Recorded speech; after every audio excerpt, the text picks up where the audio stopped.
Hello, welcome to Citizens Forum. It's Wednesday, March the 29th. Our first guest is Bob Peart. Bob is the, I think, outgoing executive director of the Sierra Club of BC. Correct. And we're going to be talking about a few different things, but maybe you can start by just talking a bit about your background. Sure. So thank you, Jack. I'm a biologist. I took training as a biologist like 45 years or so ago. And I've also got a master's in education. And I've also got training in negotiation and that sort of thing. But I think the combination of biology and education is really, really important, because not only do we need to have the science and understand the science to do the work that's important for us to do, but we also need to understand the whole learning cycle, how people learn, how that comes together. And that interest for me is related to being outside a lot and children and nature and having kids engaged. And I know I'm who I am because I played outside as a kid, ran around in the backyard and chased squirrels and that type of thing. And young children don't do that as much. So I think it's really important we understand the science and the trends in society. But I think it's also really important that we really make that extra intentional effort to make sure that younger generations are involved with nature and outside. So maybe you can just tell us in a few words, because the Sierra Club is an environmental organization, what is the state of the environment today? Well, the state of the environment is in British Columbia. There was some research done about 7 or 8 years ago. It's summarized in a document called Taking Nature's Pulse. And what that came to was a conclusion that British Columbia is a very, very special place, and it's got global responsibility, because we've got predator-prey relationships that are still existing in the province, which were somewhat the same as they were upon contact. So even though the province is in pretty good shape, it's very threatened. And it's being threatened by ill-thought-out resource development, urban encroachment, and the lack of planning that's taking place right now, particularly by the provincial government. So on one hand, you can say, yes, things are really, really good. You can see a wonderful, rich, bountiful web of life. And on the other hand, there's real reason for caution and concern. So that's here in BC. How about the bigger picture, climate change? Globally, I think there are a lot of issues. You know, climate change is of utmost urgency. We've now got migration of people because of environmental deterioration. We've got some places in the world where there's heightened conflict, and we've just got individuals who seem hell-bent on doing what's best for them or for their organizations and their businesses, rather than what's best for society and the creatures that roam the earth. And if you look at things, certainly in my lifetime, there's less biomass on Earth. The amount of each individual species has decreased, and there are some real changes in society. When I came to Victoria 2 or 3 decades ago, there used to be swallows in the sky. You know, now the swallows are disappearing because climate change has affected the way insect-eating birds feed, and so there are lots of things that are really starting to be quite disruptive, and you can see that in the major weather patterns that are happening. That severe storm that happened in Australia yesterday, the floods in California. And so it's quite a tumultuous time. But I think it's really important, and you and I talked about this kind of before the conversation started. It's really important that I call myself an optimistic realist. And so I know what's going on out there, but it's really, really important that we keep on working really, really hard at the community level. And my experience of doing conservation over 45 years is I've just run into thousands and thousands and thousands of wonderful people doing great stuff, whether your issues are homeless or social or whatever they are. And you know, my hope and the wisdom that I get is from the people who are really community-based and just really doing the best thing they can for their family and their friends and the communities where they live. I agree, those thousands, many, many, many tens of thousands of them are there. We just unfortunately keep losing. But the Sierra Club has put out a report. That's right. So what we've done is that we've tried to summarize where we feel things are at. And we call our report "The Future's Here," and it's an urgent call to defend nature, to stabilize the climate, and to transition to a post-carbon economy. And there, at the end of this document, there's a 10-point action plan.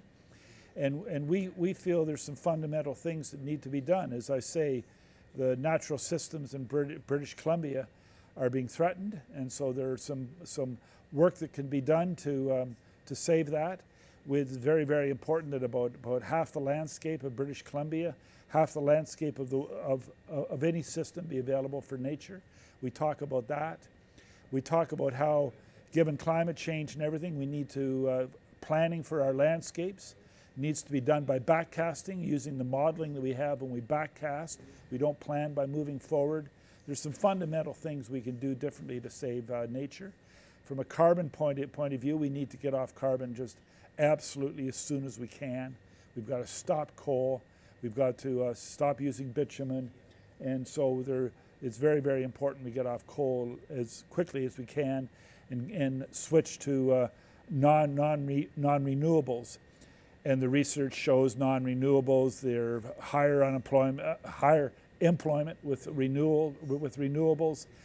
And so this switch to get off carbon can be done in a way that is equitable, and we can move to a post-carbon economy that won't harm communities and won't be as damaging as a lot of businesses and organizations say it will be. The research is pretty clear. It's very, very urgent. We need to stop our use of carbon. We need to get onto renewables and move to a different kind of economy. So I think most people, if they really think about this, will agree with what you're saying. But I've thought this for 40 years, and we're not moving in that direction. Like all of us here in BC, we watch the forests get destroyed. We watch the fish farms come in. We watch Mount Poly. We watch Site C. We watched, Fukushima. The whole thing. So, how can we begin to do the things that I think a lot of people would like to do, given this massive power that's arrayed against us, which is I say it's the corporate community and the governments they run. Well, there is a lot of power out there and a lot of forces against what we want to do. On the other hand, there's some real success stories. Vancouver Island marmots are coming back. The forests of eastern North America are growing back, and some animals and plants that we thought had actually disappeared are reappearing. And so there is room for optimism. You've got Yellowstone to Yukon Conservation Initiative from the Yellowstone to the Yukon is modeling how large landscape conservation can be done, and that's being picked up around the world. And so there are a number of places where really show that if you do put some effort to it, nature's pretty robust and pretty resilient. And so yes, it is a challenge, and yes, there has been a deterioration. But I still firmly believe that if you, and my experience has been, that if you speak up and you build up that public wall of noise, you will get the changes that are really needed.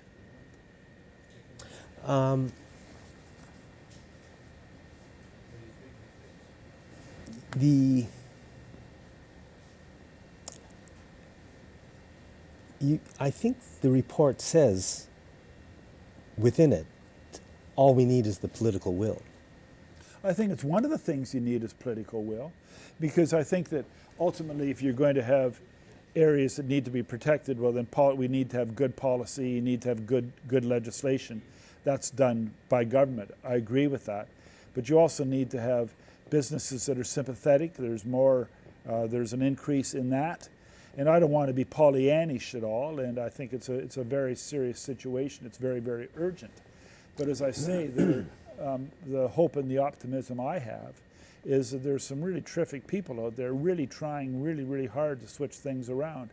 Last week I gave the opportunity to give 2 lectures, one at U of Vic and one at Simon Fraser University. And you know, the energy and the wisdom and the smarts that 20-year-olds have got really gives is really pretty powerful. You know, and when I had my lecture at SFU last week, afterwards 6 or 8 of them, and I went out for 2 or 3 beers, the conversation was remarkable about the things they want to do, and they're remarkably smart about how to move the system. And one of the things is I think that there's a real power in the social media that's beginning to really take place. We put something out on Site C on Monday, and within 24 hours it had 40 to 45,000 hits, and it was being shared. And so I think that I'm older, and so I'm more traditional in the sense of having conversations like this and the role of newspapers. But I think that the real power and the real future is through Facebook and is through YouTube and the social media. That's where we're putting a lot of our energy from a communications point of view. We're now paying for ads on Facebook and that type of stuff, and it's really seeing a lot of benefit. I know the Sierra Club has put a lot of time into Site C, and so have a lot of people around this province. I think the project is a disaster. Why do you think we've lost that fight? I don't think we have lost that fight. I know, and Site C is a disaster, but I think there are two or three things coming up that could really turn it around. We're trying to make Site C, we and a bunch of other groups, trying to make Site C part of the reasoning and thinking people would have as they go in and do their little tick in the box on May 9. There's more and more information coming out about the effect Site C is going to have on your hydro bill for 30 years, and it's going to go up substantially. And so I think that will really disturb people when that comes out. The no turnaround date is like 2.5 or 3 years out. So we haven't given up on Site C at all. UNESCO is now putting out a report on Site C and the harm it's doing to the Peace Athabasca Delta. And so there's some world forces starting to gather on Site C, and there's just an increasing effort to stop that kind of foolishness which is taking place up there. We're almost out of time. Do you Sure. want to make a prediction on the upcoming provincial election? Well, I just want people to get out and vote. I think it's very, very important everyone vote. And I think for particularly younger people who haven't voted in the past, I think I really encourage people to get out and vote for the party that supports these kinds of views. I think it's fundamental. And I meant to ask, you're leaving the Sierra Club after 3.5 years as the executive director, so what are your thoughts on leaving? Well, yeah, I've been doing conservation all my life, and I'll continue to do conservation.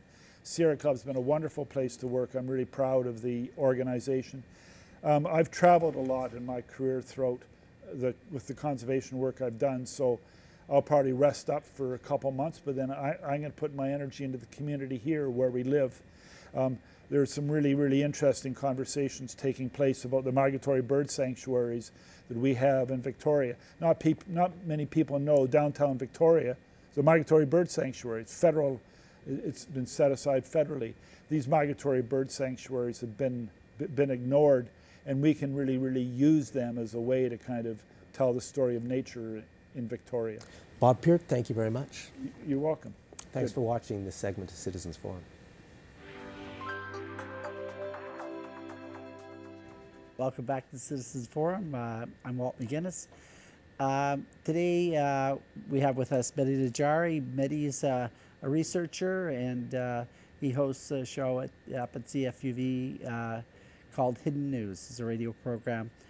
And today we have Mehdi here talking to us about just basically about how our democracy isn't working, let's say, and particularly the issues around accountability. Welcome to the show, Mehdi. Thank you, Walter. I thought we should talk a little bit about our democracy and why it's not working and what can we do to stop this cycle of deception. Every campaign, every election campaign, Yeah. we hear from the politician some promises, and we go and vote based on those promises they gave us, and then when they break it, there is no consequences. So let's look back at this last federal election when we had Mr. Trudeau ride in on his white stallion, became the hero. He was going to protect our democracy and protect our environment and make a more open government. How do you think he scored on all Yeah, those? he has scored very well, and as you know, a lot of people of Canada were tired of having 10 years of a buffoon as our prime minister that has not reflecting the values of Canadian in his government. So Mr. Trudeau came in and promised. I just want to recount some of his promises. He said, for example, he's going to have a new relation, nation-to-nation relation with Aboriginal people, with Indigenous people. He said that he's going to adopt the UN Declaration on the Rights of Aboriginal People. He said that the Aboriginal people have prior free consent before a project in their land is adopted. They have to say yes or no. They have a veto power. But all those promises he broke after the election. He got few pipeline going without the consent of Aboriginal people. Yeah. And he also said that government can give permission, but the people give really consent. You know, government can allow the pipeline to going on, but the people give permission to allow that. And he broke all that. He said that he is going to shift the tax burden from the middle class to the rich. He's not doing that at all. In this budget, we see that he's getting rid of the tax credit for the people that use public transit, but he's keeping the tax credit for the stock option for the CEOs, which costing the government more than $840 million a year. So the rich can keep their privileges and become richer under Mr. Trudeau. Yeah. He also said that he's going to change the electoral system. And the last election supposed to be the last time we use first past the post electoral system. And he had this committee of MPs going around. Yeah. But after 9 months of consultation with public and majority of Canadians wanted the change, he come back and he reneged on his promise. Because this is the system, the first past the post is the system that corporation wants. Yeah. This is the best way they can control our government. Yeah. The first past the post. 39% of the vote give you an elected dictatorship. Yeah. They can do, as right now they have a majority, they can do whatever they want. Well, you know, do you want to list a few more things? I think we're getting a picture. Yes. No. I just and then I was looking at this. I say he gave us those promises, and based on that, we voted for him. It was a contract between the people of Canada and Mr. Trudeau and Liberal Party. If one party of these two-sided contract break the contract, the other side should do the same. So his rule, his government, in my opinion, because of all those betrayal and reneging on the promises he gave, is not legitimate anymore. But you know, Mehdi, how many times have you seen this? I mean, this is a pretty big example of public being duped, as far as I'm concerned. And if you look at comparing Trudeau to Harper, you think, oh, Trudeau, such a wonderful guy, but he's doing things that Harper could never do, because the deception that was used. We're under the impression that the government is much more open and fair, but really, he's doing things that other regimes couldn't pull off because they had such a nasty edge to them that people automatically didn't like Harper. People didn't trust Harper because, you know, they just the way he was. But now we have this young guy, and everybody has an impression that he's honest. But if you actually look at the at the fine print, he's doing more harm to the environment than even Harper is. He is. He is increasing, for example, the production from tar sand, doubling it. And this is devastating. See, he never, this so-called nice looking guy, he never talked about the effect of these tar sands on indigenous people downstream from the Athabasca River. People are getting cancer, leukemia, lymphoma, some of the most rare cancer they are getting, and these are Aboriginal people. This is the nation-to-nation relationship. This is the respect for Aboriginal people. The genocide machine is continuing. You know, this is not something happened 100 years ago and we didn't know. This is happening today. We are killing indigenous people of this land. We are destroying their lands. We are destroying the environment. He never talked about the environmental effect of tar sand. We are talking about vast area by the size of a state of Florida being ruined forever. Mr. Trudeau go to Houston talking to a conference of fossil fuel industry, and over there he said, no one will find 173 trillion barrel of oil and leave it on the ground. That's deception. That's a big lie. We don't have 173 trillion barrel of oil. We have tar sand. With tar sand, you have to grind 1 ton of tar and sand and grind it and destroy the whole landscape in order to make 1 barrel of oil. No country in the world doing what we are doing in Alberta. Show me another country that is doing so much damage. They are lakes of toxic sludge from the production of tar sand that can be seen from outer space. You know, it's is really the disgusting. biggest man-made structure in the world. And nobody talk about how are you going to reclaim that land.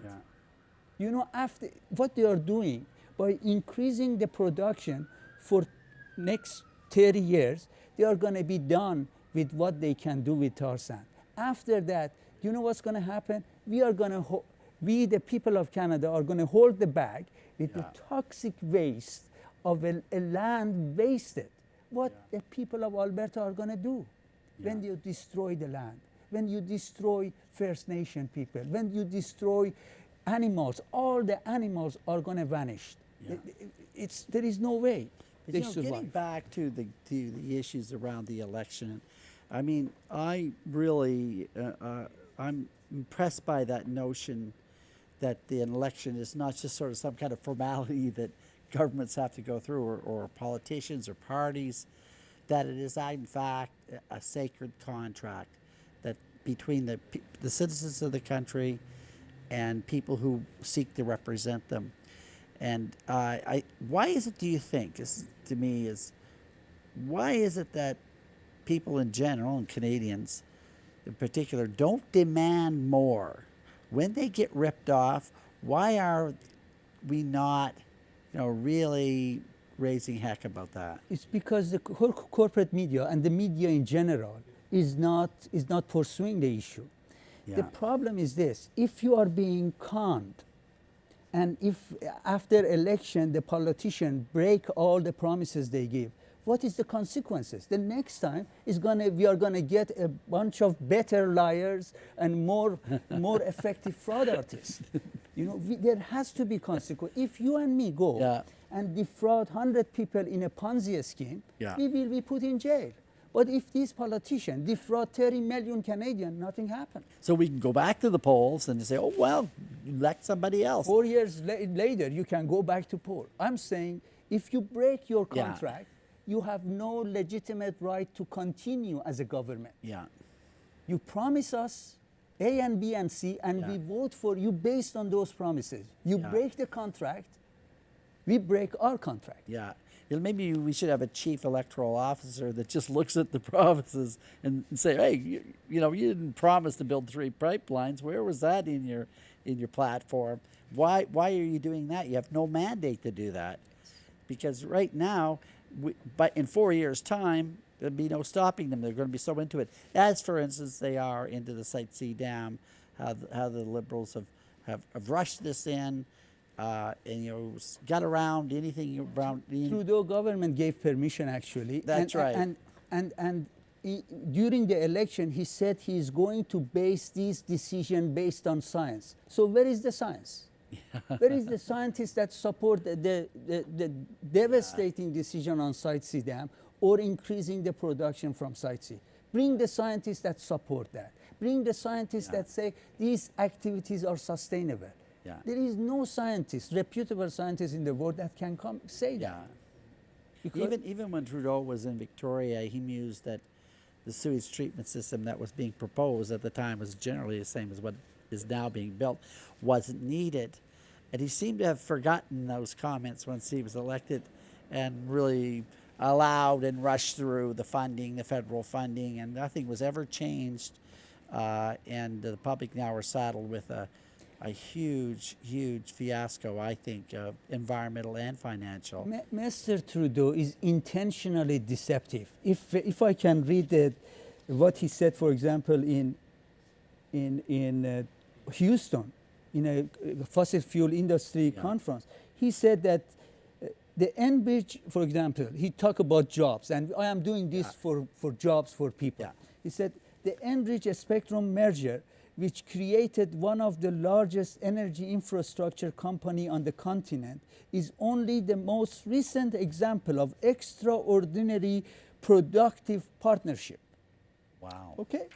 Okay. You know what's happened with the Enbridge Spectrum partnership? Yeah. 1,000 people lost their jobs. Wow. It was announced, and I have here. Enbridge cutting 1,000 jobs because of the Spectrum with a merger. Wow. So, how many people know about that? I So think it's Mr. remarkable. Trudeau is proud of cutting jobs. And Yeah. also another issue is the automation. We are going to have lots of robots working in a state of workers. Yeah. This downtime for the tar sand industry because of the price of oil, the workers that lost their job, they are not going to go back. No.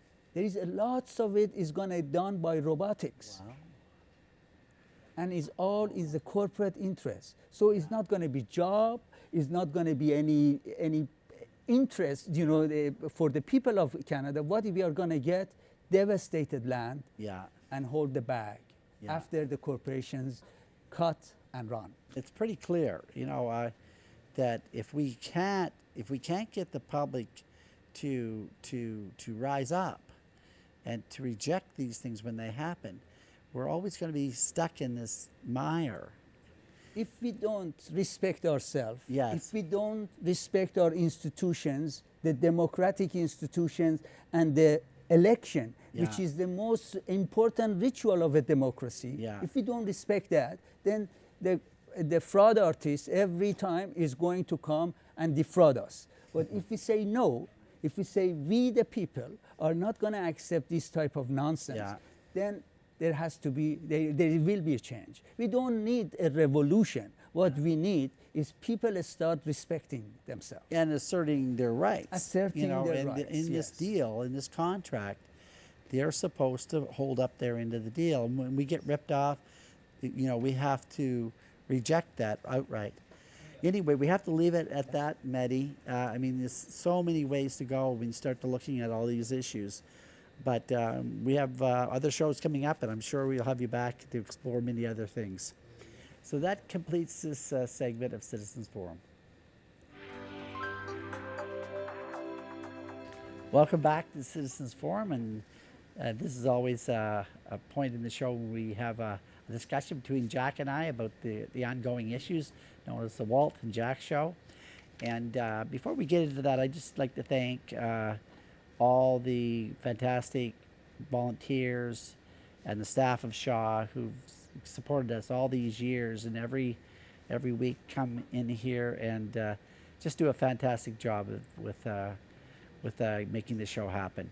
So welcome to the show, Mr. Etkin. Thank you, Mr. McGinnis. And What are you brought in today? What's the issue of the day? Well, I want to start off with housing.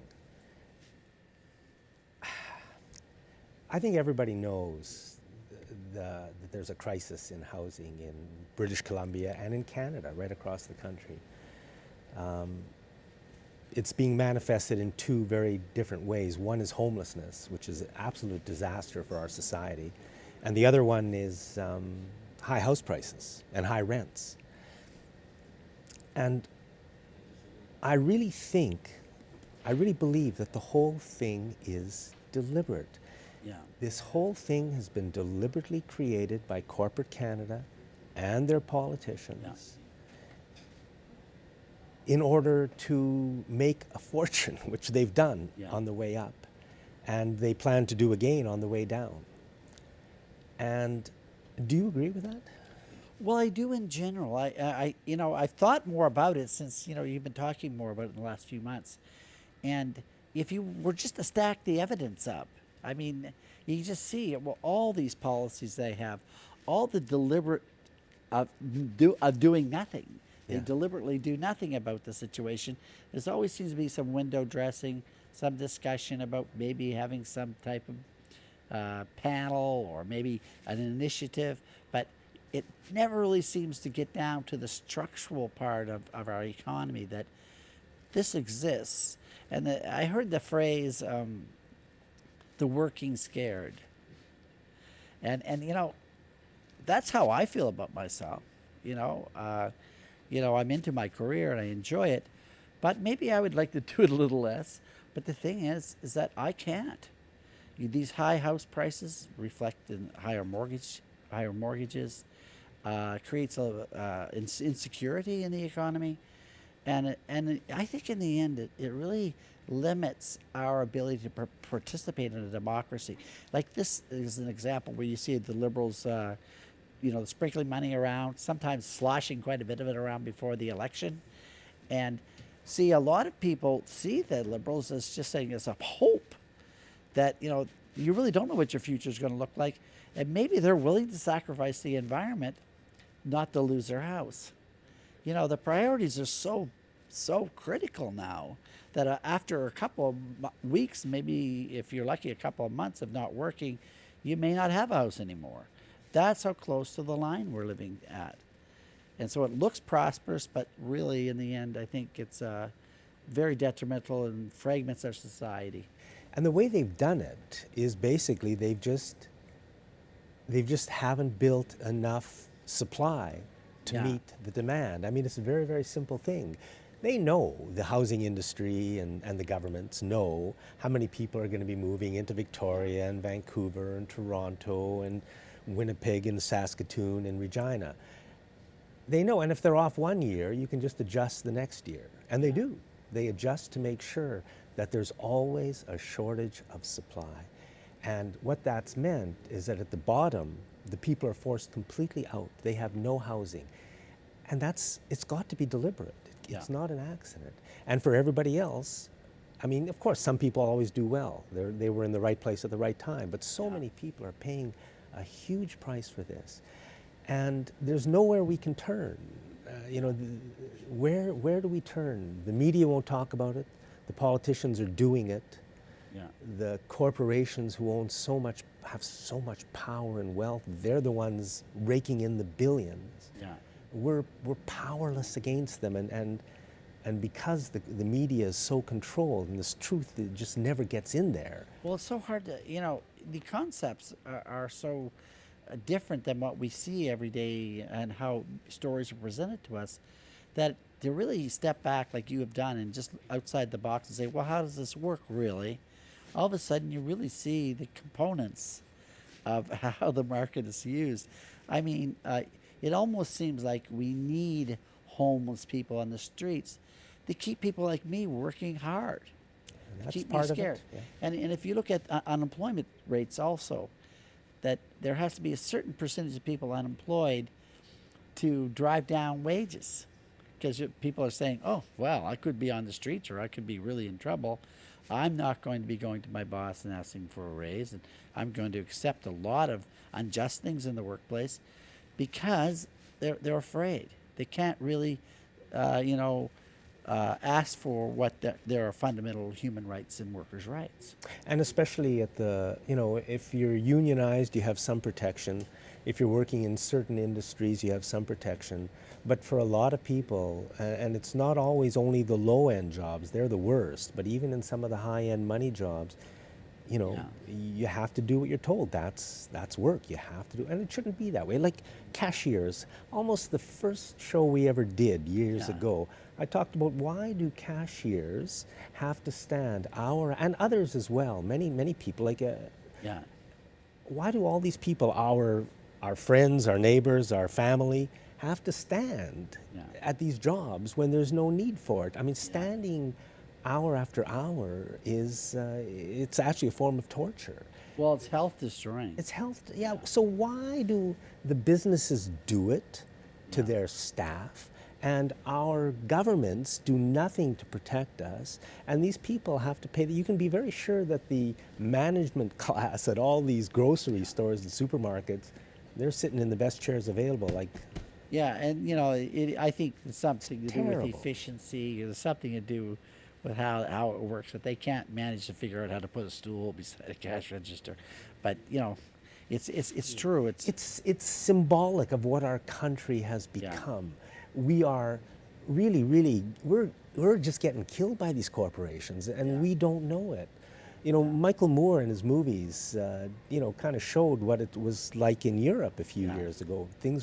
Many things were better in terms of the way people were taken care of by their governments. Of course, now Europe is under attack, but that's another story. And that, of course, that attack is caused by the U.S. wars all over the Middle East, causing millions of refugees. It's totally insane. Yeah, you know, if you look at the United States and how they supported the Nazis during the 30s and really supplied the money to the Nazis to build up their arms. You know, they were a fascist regime. So, Walter, I'm very glad you said that, Oh, because good. I Let's just move on. happened to have, the story. And if you can just flash onto this, this is a story from the British newspaper, The Guardian. yeah, And basically, anybody who chooses to Google Bush, Hitler, and Guardian, Bush, Hitler, Guardian, will see this story. I think it's the one at the top. And it just tells the story about how corporate America and Prescott Bush, the father and grandfather of the two presidents, was involved in a bank. And that bank was used by corporate America and you know, the billionaire class of the day to funnel money in the early days to get Adolf Hitler and the Nazis started. Here, The Guardian has obtained information from newly discovered files in the U.S. National Archives that a firm of which Prescott Bush was a director was involved with the financial architects of Nazism. And that's what they were doing. They were funneling. So if that's true, and it is true, unfortunately, what does that mean about everything we're told? I mean, and you know, the greed and corruption that's driving our economy, really, the selfishness, there seems to be no limit to how much these people want. They want to, it doesn't matter how many profits they reap, they want more. But meanwhile, everything else in our society is falling apart. They don't have these human values of wanting to see people do well, and you know, all the things that we would want to see. That doesn't register. They have this they're like maniacs. They just have to have a profit, and they have to be under control. Now, if you look back and you say, well, that was a good example of the Nazis in Germany, but you know, at the time, there was a wave of fascism all over Europe and North America. It wasn't such a strange thing what Adolf Hitler and that crowd tried to do, because he was just reflecting generally the ideology that was prevalent all around the globe at this time. So in the end, nothing has changed since then. You know, you sort of get waves of maybe a movement towards more democracy and stuff, and then you get a huge dip of going backwards. And the Americans would like to just go around the world and bomb people till they decide they're not going to resist any longer, and then they bomb them right into democracy. But the thing is we've never found that. It ever really happened. You know, when they bomb Libya or whatever, you just get a devastated country, a devastated economy, and maybe it's going to take 100 years to try to fix it. So why won't our media ever say that? I mean, you know, I watch CBC, I watch CTV, I watch CNN, I read the Globe and Mail, I read the Times Colonist, I listen to CFAX, and really, Walt, they will not say No, well, that the they're part of United the States same. is doing They're this. part of the same class. They're part you know. of the same. Yeah. You know that it's going to suit them well. But you know what's I find hard to take, and particularly with the CBC, is when you get right down to it, they're on the corporate side. Yes. And they have a lot of fine language and a lot of great programs. But if you get into, like, say, listen to Michael Enright on Sunday morning, you know, fantastic mind, brilliant person, obviously. But he never asks the hard questions. He never really challenges the system. He hints around at it sometimes. But these are the sort of shows that you you should be hearing ideas that are outside the. Nothing is allowed. Nothing. Yeah. Michael Enright, if he dared say anything that you're suggesting he might say, he'd be gone. You know, that's the truth. Yeah. So you And can't say it it's such a anywhere. letdown because that's need it. CBC is owned by Canadians, and our values are simply not being reflected there. But the thing is, what's hard to take is that it's not supposed to be corporate. There's not supposed to be a direct influence on the CBC. But the CBC is controlled by the Prime Minister, and we've Yeah. had Harper for 10 years, and now we've got Trudeau. So the CBC And is who's pulling the controlled. strings behind those guys? Yeah. And Corporate those are the Canada. guys that are playing the power game, as far as I'm concerned. I want to say a word about the NDP. Yeah. There is a major lawsuit going virtually completely Yeah. unreported in BC Supreme Court now. It started in September. It's put forward by Cambie Surgeries, I believe, a small private hospital in Vancouver. The suit says that our healthcare system is so bad that it is unconstitutional. Yeah. And therefore, we must allow a full private insurance plan to come into Canada, just like in the United States, because our current system is unconstitutional. Yeah. And it's unconstitutional because Canadians are suffering and dying while waiting for treatment. Yeah. And they're right. But of course, what the case doesn't say is that the reason our healthcare system doesn't work is that it's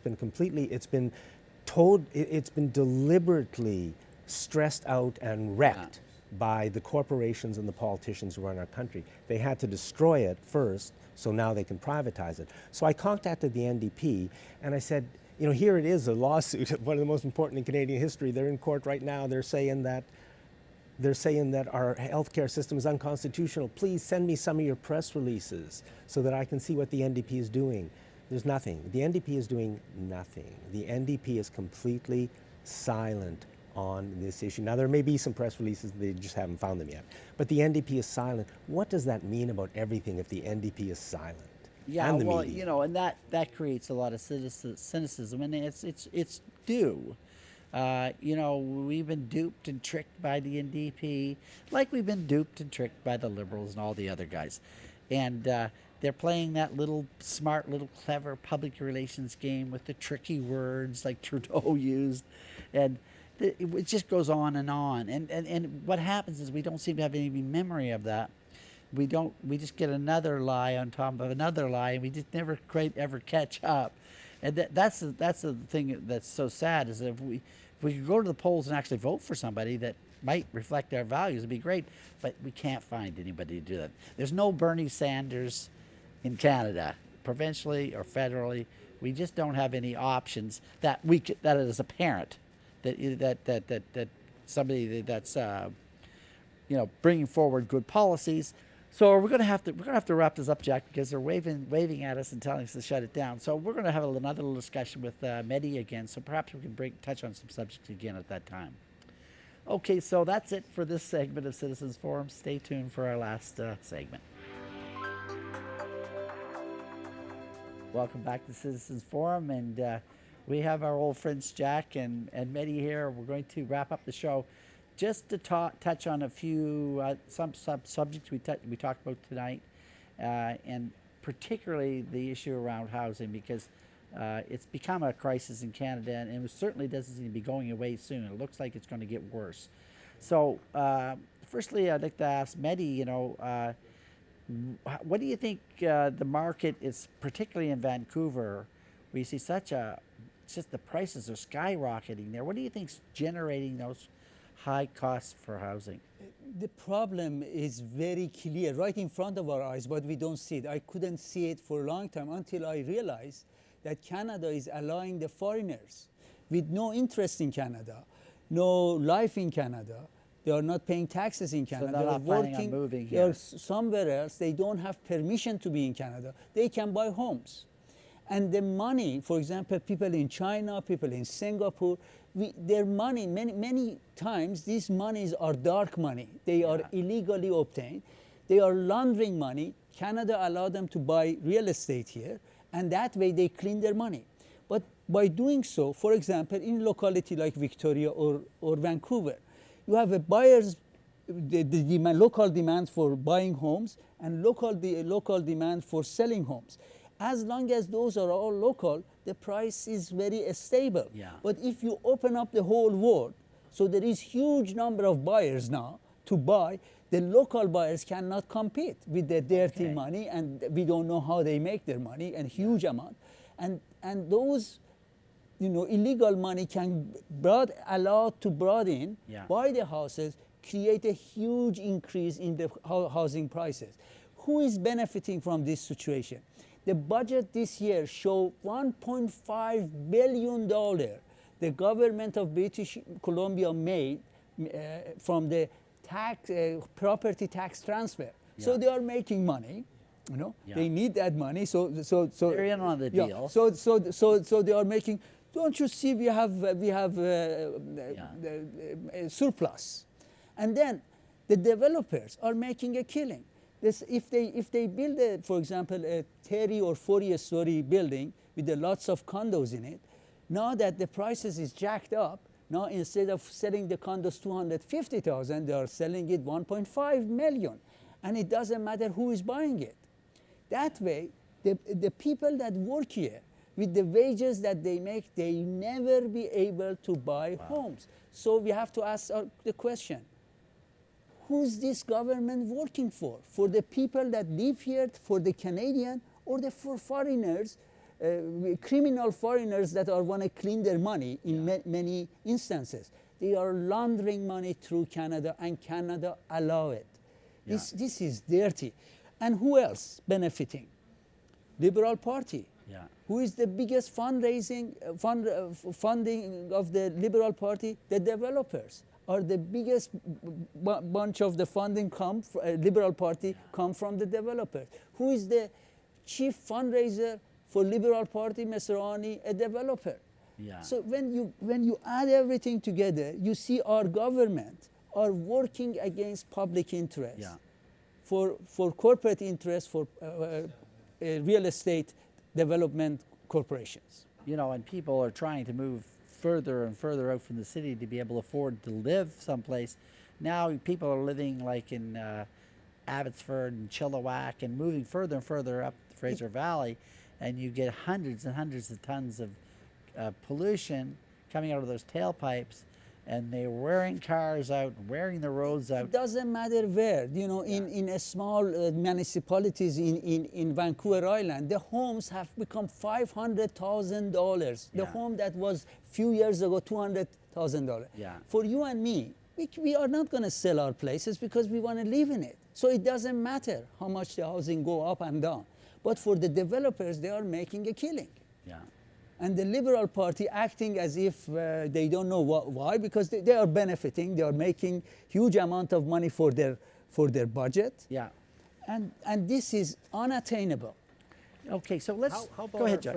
How about our friends at the NDP? Have they been shouting from the rooftops? No, about they this? are not. Actually, they are very complacent about the whole thing. I mean, they raised some of these, actually, I should say. But what we expected more. I want to see, for example, 33 NDP MLAs have constituency meeting to talk about this issue, to raise hell. Yeah. There is another issue, is the issue of the debt, the Yeah. provincial debt. Miss Clark is talking about debt-free British Columbia. That was the promise, huh? Yeah. Let me recount the debt from my own memory. 1991, when NDP came to power, the debt was about $18 billion. Yeah. When they left, 17 to 18 billion. When they left in 2001, the debt was about 34 billion dollars. Yeah, The true. debt today is about 68 billion dollars, and that's not the total debt, because liberals are in the business of creative accounting.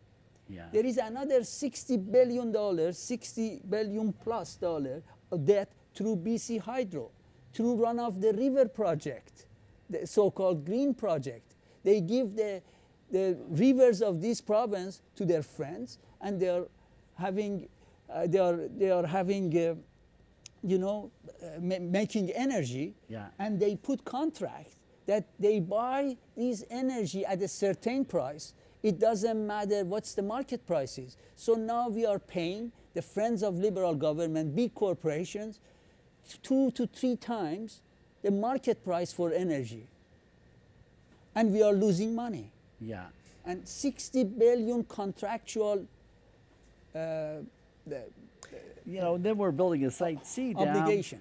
producing more energy that nobody wants to buy, but it might be very useful for the liquid natural gas industry.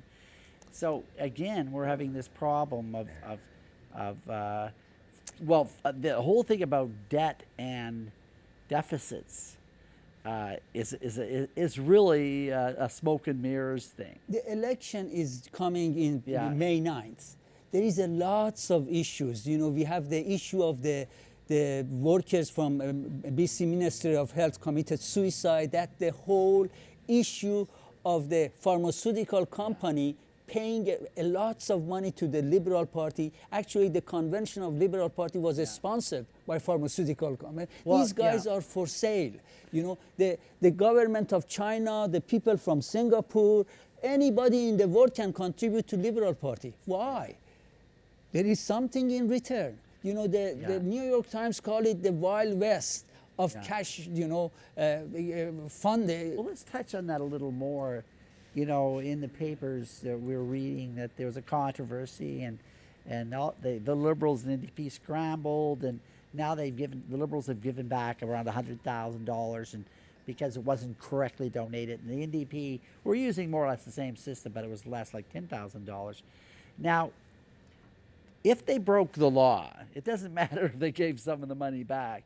Do you think that they could be prosecuted for violating the Elections Act? If for we instance? are a society of rule of law, but I don't think this is a corrupt. We are corrupt, and Yeah. we better wake up. I think you should have Dermot Travers here to update you Yeah. update you on that. But the problem is that right now we had New York Times article, Globe and Mail article. There is a RCMP investigation. My issue is this: anywhere in the world we call it bribery, bribing the politician. Here they call it political fundraising. Yeah. Oh, really? You know, You know, I mean, That's what has to change. it's you know, they call it another name as if it's okay, you know, and they are selling yeah. the resources of the province to highest bidder for their own empowerment. Yeah. This has to stop. One more thing I like to say about the election: there will be a lots of promises given. For example, $10 childcare a day, $10 a day childcare system. NDP, those of you that remember, in 1991 gave the same promise, you know, that we are going to have a childcare system. But they didn't adopt it until 6 months before they were kicked out of the office. Yeah. So if people want to really put the foot of these people on fire, ask them when. We want it the first 6 months after the election. You institute a child care system for $10. Yeah. Or if you want to, you say you like to change the electoral system, we want it on the first 6 months of the election. Now, do you think that we should just ban campaign financing outright and just say, no, we can't have that at all? It was very good Mr. Kratchian brought it, that we pay for every vote each party get Yeah. you know, some sorts of subsidies, and that was being done by the public based on the vote they got, Yeah. and that would have been clear. The corporations' hands were cut off. Yeah. But this way, they are corporations are controlling. Yeah. Well, I think we're going to have to wrap it up with that, Mehdi. We have about 5 issues there, all tied together with the resource management, campaign financing, housing. It just seems that no matter where we go, it always seems that we're left holding the bag and somebody else is making money, and it's something that has to end. We need to start respecting ourselves and wake up. Thank you very much, Mehdi. Thank you, Jack. And that's it for our show this week. See you in a couple of weeks.